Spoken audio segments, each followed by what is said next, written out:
And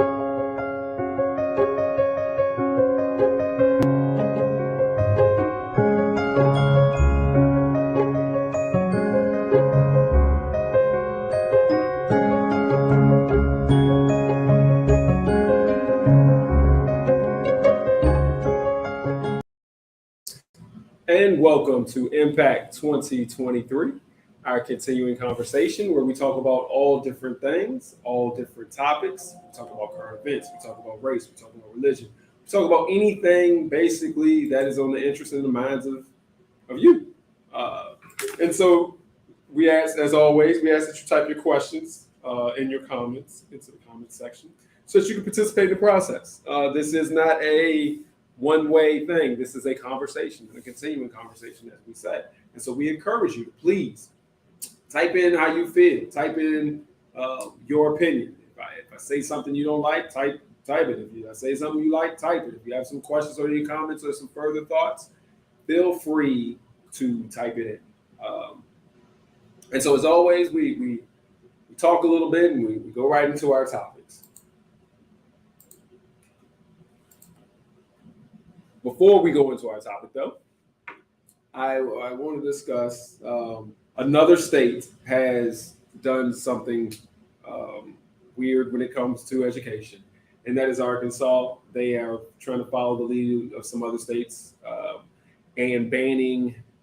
2 days before school started, they decided they wanted to ban. The governor decided that she would like to ban AP African American Studies. So the African American Studies that will give you college placement. And so they said that they were going to get rid of it. However, 6 school districts said, hey, we're not doing that. And so they're still going to teach it. Even though the governor said no, we didn't want it to happen. And so then their Department of Education or their State Department of Education then came back and said, y'all need to turn over all your documents. It has to do with that course so that they can comb through it and see if there's anything inappropriate. And that's concerning for a number of reasons, in the sense of, all right, Arkansas, one, you're just trying to copy everybody else. And then 2, you're trying to ban something and you're doing it sloppy. You're doing it right before school starts. So what's your agenda there? And then how come you're banning AP African American history, but you're not banning any other history? They have AP European history, and they didn't have any problem with that. And so then it comes to what's your true agenda there? And they said that that's because their new laws that they had, trying to get rid of indoctrination of children and getting rid of anything that makes people feel bad in history. That somehow AP African American history was a violation, but the other AP courses or the other history courses, and we're highlighting, of course, AP European history as well, was not in the violation. And so we want to watch that. And kudos to the people down there in those 6 different districts who have decided that they're still going to teach. 6 different schools that are still going to teach AP African American history, and that they're still going to offer it.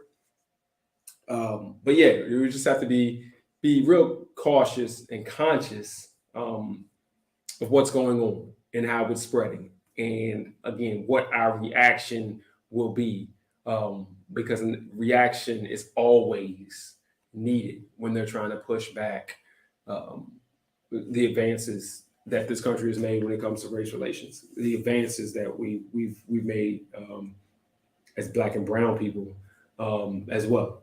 So I just wanted to make sure that I highlighted that before we talk to make sure I keep that, to make sure we keep that current and keep that top of mind. And if it comes to the same situation with Florida, where NAACP, other organizations decide that we need to stop going down there, then Arkansas will surely be on the list, and it'll surely be a place that we need not go. I don't know how many people are actually going to Arkansas to hang out and visit. Like, I don't know, Little Rock maybe. I don't know what they got. But anyway, I just wanted to make sure that we keep that on our radar. All right. There is a new app. I'm not going to say the name of the app because I don't want to give them undue advertisement or anything like that. But there's a new app that I know of that is here in Virginia. Oh, wait, hold on. We have a comment. We need to publicly call out governments and government officials who are racist. Good point. Good point. Good point. So Sarah Huckabee Sanders of Arkansas, the governor of Arkansas, is the one who has decided that she wants to put out this racist policy. But I'm saying that, but also that comment is really needed because when you do something that appears to be racist, then we need to call it out and you need to defend yourself. You need to either explain to us why it's not, why you think it's not, or you just need to be like, hey, it is what it is. That tell us that you are racist. Let us know. But we need to hold your feet to the fire in those situations. Like if you do something that appears to be racist, we need to make sure that you either, what do you have to say about it? You need to explain yourself. And I think that's what this comment is hitting on. I think that's exactly right. That is exactly right. We need to demand that from everyone. From everyone. All right, great comment. I mean, that was an excellent comment. All right, so there's a new app here in the Virginia area, and it's in other cities as well. And what this app is it connects people together with different opinions. So people from different religious groups, or people from different political backgrounds, or people from different socioeconomic statuses, people with different education levels. And the goal is to bring people together who are different so that they can have conversations about their similarities. And so there's no goal here per se of trying to change the person that you're talking to, trying to indoctrinate the person that you're talking to, trying to convince the person that you're talking to that their opinions are wrong or that they're different. It is let's talk about some difficult topics, but let's see what we have in common. And so that's the goal. It's not a profit generating place. It's an app. It's an organization that is out here really trying to, I guess, based on their literature, just bring people together and do some positive change. And looking at it, I will tell you personally, I have mixed emotions. On the one hand, I sit back and I say, well, that's a great idea. People need to get together with one another and talk things out, even though we're different. And then on the other side, I am thinking, well, what good are we doing here?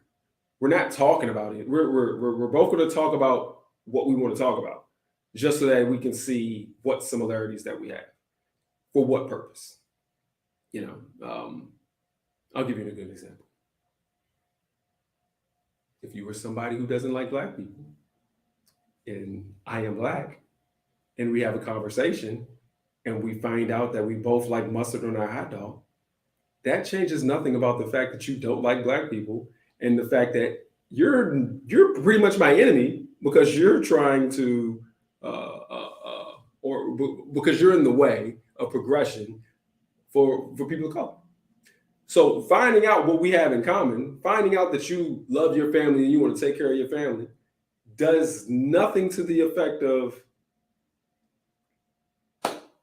we're not on the same side. It would be at the end of the day. At the end of the day, you have a war and you have two soldiers who are fighting the war and on the opposite sides. And you sit them together and they talk and they hash it out and they have a good old time. But they're going to go right back to fighting the war.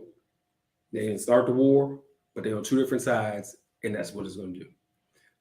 They used to do that actually back in the day, way back in the day during holidays. And so if you were looking in this across different areas, even in as recent as World War I, during the Christmas holiday, they would stop fighting, and some of the soldiers would actually get together and celebrate together, and then they go back to killing each other after the holiday was over. So finding out that you have something in common, finding out that you have some similar goals in life doesn't change, for me, doesn't change what's going on. I'm bringing this topic up because we talked about, you were here last week and you were able to see what we talked about last week, which is an outstanding. One of the discussion topics was what's going on when we're talking about people who, we'll say people who have bad religion, or Christianity that doesn't really fit with the Bible. And so we were talking about what's going on with them, and some of them having their minds poisoned or disillusioned and things like that. And the solution that was brought up is that you have to really get local with folk. You have to really get local, community-wise, and talk. And so this is this idea of bringing people together locally, this idea of having people who are opposite or on different sides of whatever spectrum and having them come together and talk is similar to the idea of what they're saying. You know, if you have a church who you have one particular church and they're being taught one way, and they're being taught not the love, but or they mean not to love, but they're being just taught not to care about other people, then the solution is to get them at the local level and have dialogue and kind of get together. And so this is an extension of that. Even though this isn't a church situation, this is just bringing people together all across the board where it has differences and trying to bring people together. I think it's a similar situation. But if the goal is just to talk, if the goal is just to find out that, you know, that these people aren't these people have similarities to you, I don't know what it's going to be. Now, I do understand that for a group of folk, you hate people until you learn about them.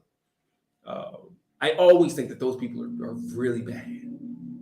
I should not have to know someone in your group or in your category to be able to care about them. Like that is, I don't know, that's problematic for me. But for a large number of people, that's the reality. You know, one of the things that they talk about when they're talking about the different populations, where people were like, man, I you know, if people never experience Black people, like, well, you need to meet some Black people to talk to them, and you'll realize that they're regular people just like you are. If you had to talk to Black people to realize that's a really sad situation. But they do the same thing with LGBTQ. You got to meet somebody who's gay, or meet somebody who's trans, and realize that they're regular people just like you are, and you shouldn't just be hating on them and whatever. If you had to do that again, that's sad. You know, and it goes on across. You had to meet somebody from South America, or meet somebody from, you know, from Central America who was trying to come here illegally or trying to come here legally, but you had bad ideas and bad thoughts about them, but you had to meet them and realize, oh, they're regular people. Again, that's sad.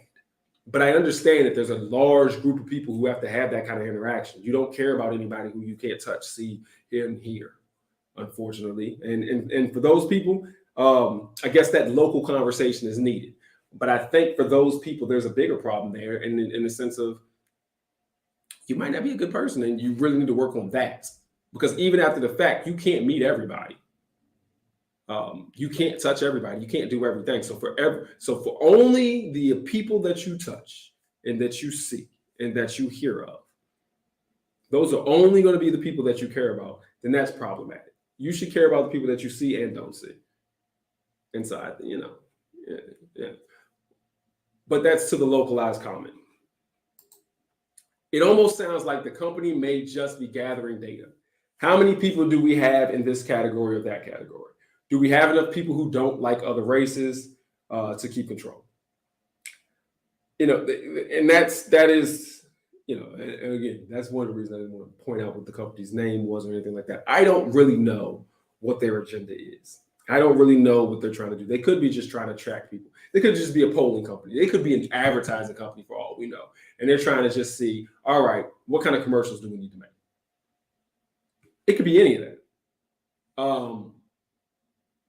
So that's very real. But the concept of whether or not there is any value there for the people who are involved, I think that's whether the company does, is there value in the people who are involved?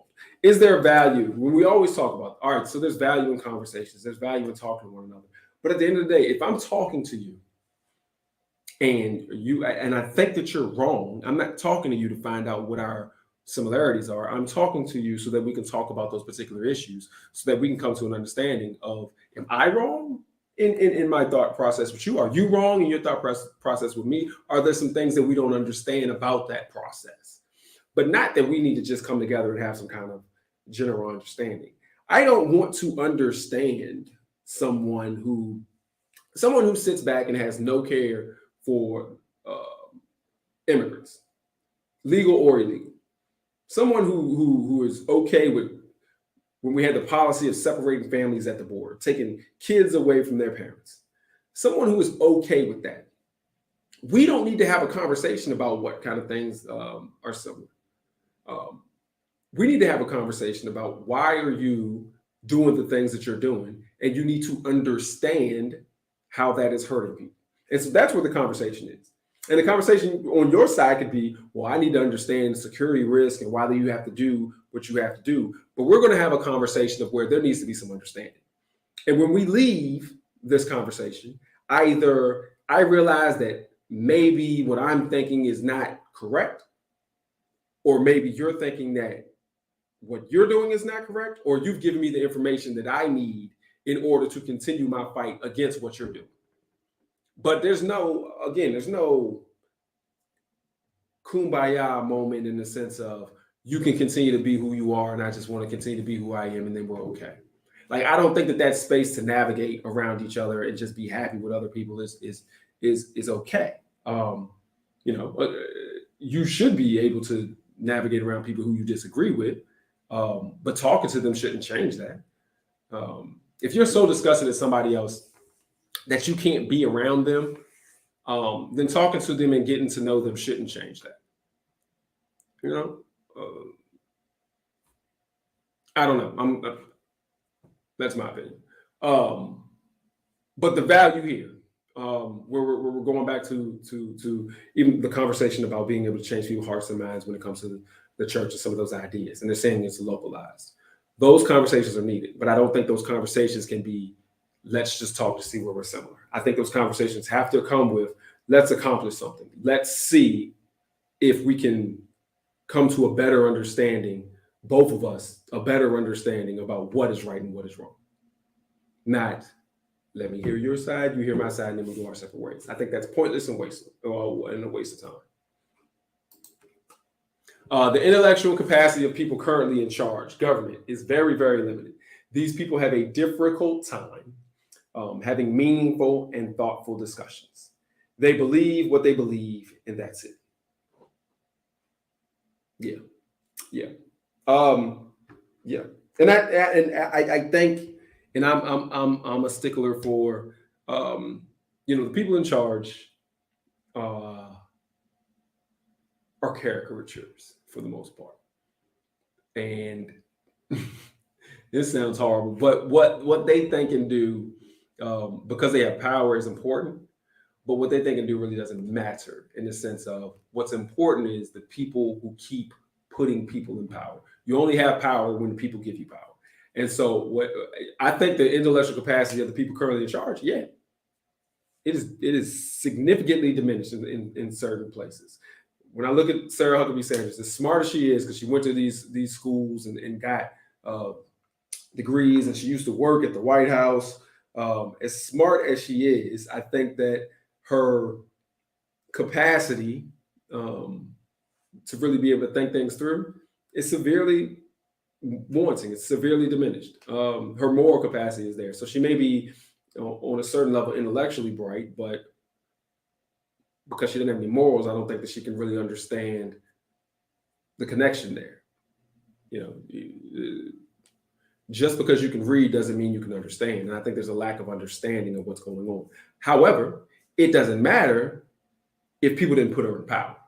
And so I think the conversation that we need to have is amongst regular people, regular individuals, and not to be worried as putting caricatures in places when we need to put real people in places. And we're not always going to be right. So we need to be smart enough to not keep sending the same people into places when we know that they're not wise enough to get it done. I think the conversation and the conversions of people from being unthoughtful to thoughtful is at the individual level. It's not at the people in charge level. They're in charge, and they got in charge by being whatever kind of way that they are. So that's that's their brand, and that's where they're going to stay. And so converting them or changing them or even having a conversation with them is wasteful, because I do think, as the comment says, their intellectual capacity just isn't there. But I do think at the individual level, us people talking and people communicating, I think that we, for the most part, we're real people. We're not caricatures. We're not putting on a show for the world to see. So we should be able to have genuine conversations and come to understanding.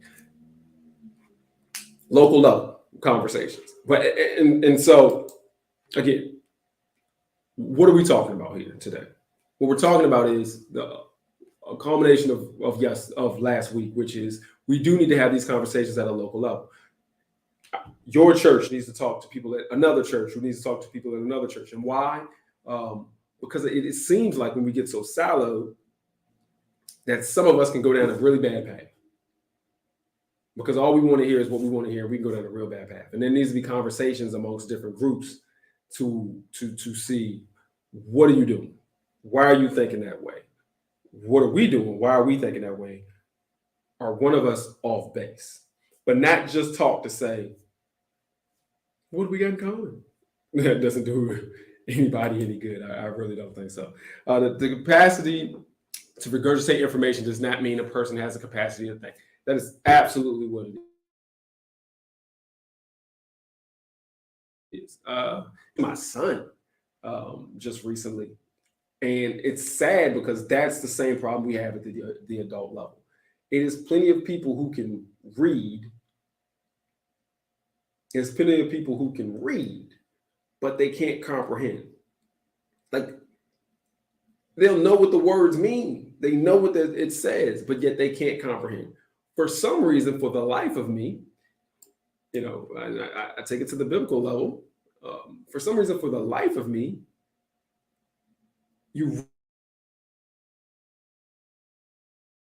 read the Bible. I've met most. I mean, they can spit it out. For the life of me, those people, some of those people, sit back here and agree with policies when it comes to abusing people who are immigrants. People, and the Bible is clear as day what it says about how to treat an immigrant. Clear as day. Clear as day. Like, word for word, you can go in there. In many of the different versions that we have right now, the English versions right now, still clear. Where it's talking about treating them as our neighbor. Where it says, how do you treat? Depending on what version. How do you treat an illegal alien? How do you treat somebody who is not, from your area? So we're talking about people who have immigrated. It's clear as day, the story of Jesus and how his family had to run because they were in danger. So they had to leave their country or leave their area, just like people in other places are leaving their countries because they're in danger to try to come here. It's clear as day what the message says. And yet, those same people who know the Bible and can spit it out can't comprehend or refuse to comprehend that when you have policies against people today, against people who are doing the exact same things that they were, or similar things that they were when the Bible was written, or the times that are represented in the Bible, when you have policies that conflict with that, you're in the wrong. You need to get it. You're not following the word. And so people choose to do what they want to do when it comes to that comprehension. And I think that's the problem. But I think it needs to be addressed. I think it needs to be put back in people's faces. And again, it's not like I have all the answers or we have all the answers. That same conversation goes to me. So if somebody wants to sit back and have a conversation with me and say, look, what you believe or how you're practicing this particular part, or how you're living your lifestyle here isn't right. It's not consistent. Your thought process isn't consistent. Then that's the conversation we need to have. But I don't want to waste my time having a conversation with you where you're sitting back saying, "What do we have in common?" No, let's understand and let's all become a more a better understand how we should be doing. And so, one, I don't know what this company is because again, that was a great point that was made earlier about what this company, um, what their goals are, what they're doing. Um, but I do give them credit for the fact that they are bringing people together. But I want the understanding to be, or I would hope that people would be that coming together just to find out, you know, what we have in common isn't of value. If you have to find out that people have stuff in common with you in order just to be okay with them, to be in the same room with them, to like them, to give them the basic level of rights that they need to have, you have a bigger problem. And that should be clear. I mean, that should be really clear. Like if you have to meet people to understand that they're human beings, then you have the problem. And meeting people is not going to solve that because you can't meet enough people. You probably won't meet any Native Americans that live on a reservation. You probably won't meet any Alaskan natives. You're probably not going to meet them. And so, how are you going to care about them and their concerns if something happens? Because you didn't have a meeting, you didn't get to see them and talk to them in person. And so, how are you going to care about them? You're not going to be able to meet people in other countries who have problems and issues unless you go to those countries. And it's not enough time to hit every single country. So, how are you going to care about people if something goes wrong in their lives? You're not even going to meet the people that live around the corner from you because you don't know them and you can't see them. But when they make policies or when we do things, let's say everybody, there's a group of people who go to the park or kids who go to a basketball court or a park or something like that, and we want to tear down their park. Well, I can't care about them because I never met them.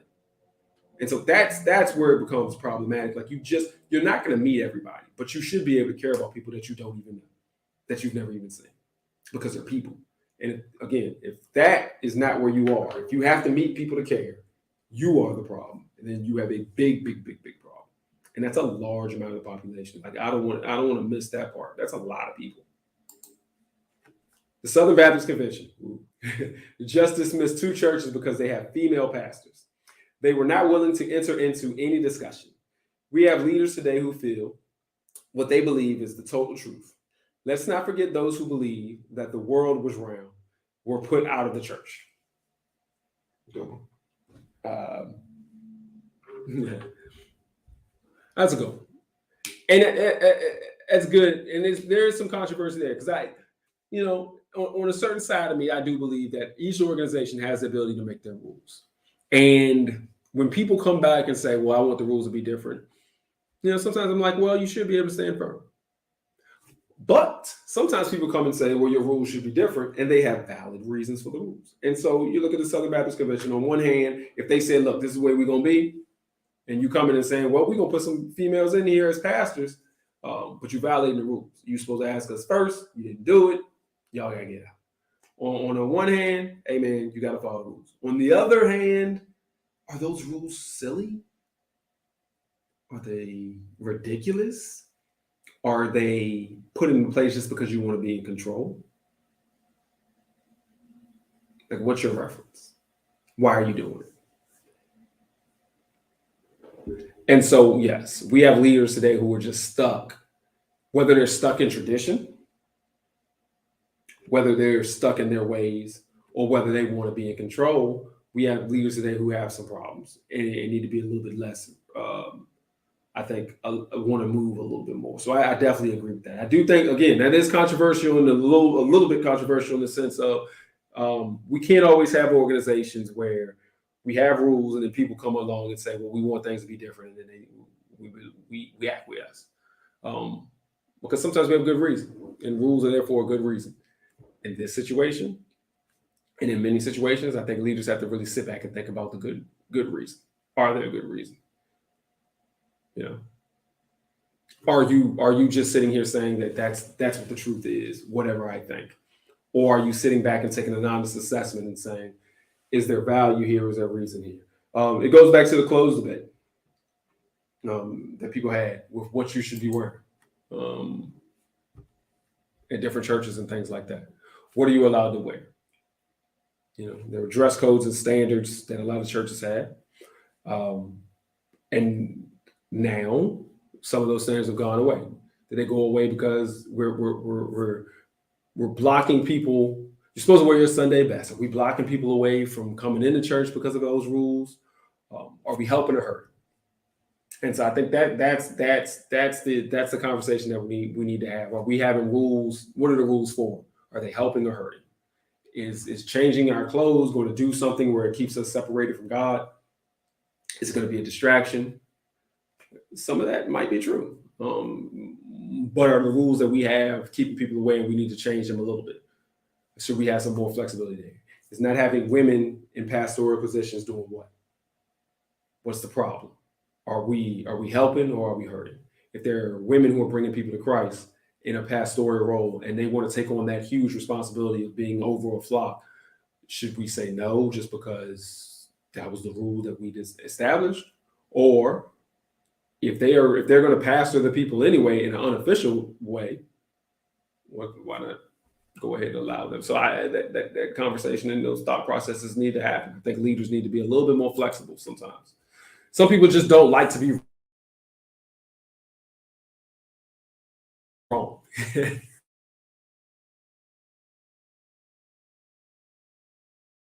That sometimes people just get stubborn. We get stuck in our ways and we can't admit when we're wrong. That is what we have here that's being taught to young people from politicians and strong men, as they say, from our political leaders, from our government officials, is that you never apologize. You never say that you're wrong. You always just pivot. And that used to be taught that you don't trust the person who can't admit when they're wrong. That admitting that you're wrong is the ability to be able to then move and pivot. But now it's being valued. And so we got to be very careful with who we put in places of visibility for our young kids. Because, yeah, that is it. Some people don't like to be wrong, and now they're teaching like that's the right way. And that is the complete wrong way. All of us are wrong. All of us are wrong at some point in time. And we should be able to learn from our wrongs. It used to be a big thing in business.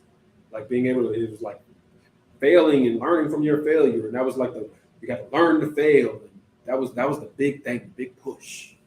And now it seems like, all right, just even if you are wrong, just keep going. Never apologize. Never stop. Never change. Just stay stuck in your ways, because you look weak if you apologize, or you look weak if you're wrong. People might think you're incompetent if you're wrong. I don't think that's right. And so, yeah, we that's what it is. Some people don't like to be wrong, and so they're stuck in their ways. And I think that is a problem that we get to. And maybe that's why we need to have these conversations, so that we can kind of break down the fact that, hey, it's okay to be wrong. And if you're wrong, it's better to switch it up and be right. All right. I think we were kind of all over the place a little bit on this one, but I just wanted to make sure that we understand that, and we have to talk about that local level conversations that we need to be having, because it's been a constant drumbeat that is the solution to some of this ridiculousness we have with different people having different opinions, so much different opinions in the church. And the fact that that's having so much harm on the church populations is pushing people away. It is a part of what's pushing people away. The ridiculous people who are the loudest, who are misrepresenting the church. All right. We're past our time, but thank you everyone for comments. Thank you for participating and being here. As always, we encourage people on Thursdays, 7 o'clock. Same place, YouTube and Facebook. We have Thursday weekly Bible study. It's amazing. So make sure that you etch out some time to either watch it live or watch it when you can. And on Sundays, we have worship service here, 10 o'clock. Same place, Facebook and YouTube, and live and in person if you are in the area. Please feel free to come by. All right, thank you. Thank you everybody for participating. And as always, we'll be here next week. And have a good one.